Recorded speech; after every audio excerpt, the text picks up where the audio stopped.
Hello, my name is Charles Miller. I am a member of the class of 2025 at Gettysburg College, and I'm also a Civil War Fellow through the Civil War Institute at Gettysburg College.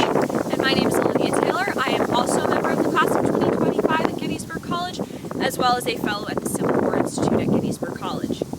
We are here today at the railroad cut, which at the time of the Civil War and the Battle of Gettysburg specifically in 1863 was just a deep entrenchment. When you think of surrender during the Civil War, the mind often glances to such famous instances at Vicksburg or Appomattox. These are known as formal surrenders, or surrenders of an entire army or large groups of men by generals during the Civil War. However, a much more common form of surrender was informal surrender, which you can see all over the field at various battlefields across the United States today. Informal surrender was when individual soldiers, often bands or regiments, would throw down their arms and surrender to the enemy soldiers on the battlefield.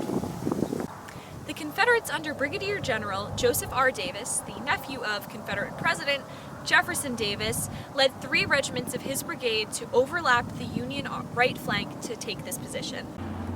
Acting Union Corps Commander Abner Doubleday, who took over after the death of John Reynolds, decided to organize a force to try to take back this key position. For it, he organized parts of the Iron Brigade and the 6th Wisconsin Volunteer Infantry Regiment to come take back this position. The 6th Wisconsin surrounded Confederate positions at the railroad cut and forced the Confederates to consider no other option but to surrender. They threw down their arms and over 300 Confederates surrendered that day, one of the largest instances of informal surrender throughout the entire Civil War. Dr. Ashley Luskey is a professor at Gettysburg College and the assistant director of the Civil War Institute. She will lead a tour and discussion surrounding this surrender, particularly highlighting the effects that sentimentalism and masculinity had on this occurrence. Dr. Luskey specializes in cultural history with a focus on gender and the role that gender plays therein. She is currently working on a book about Confederate women in Richmond during the Civil War. Dr. Luskey will bring up questions and discussions about the morality and honor of surrender, as oftentimes those who surrendered suffered damages to their reputation.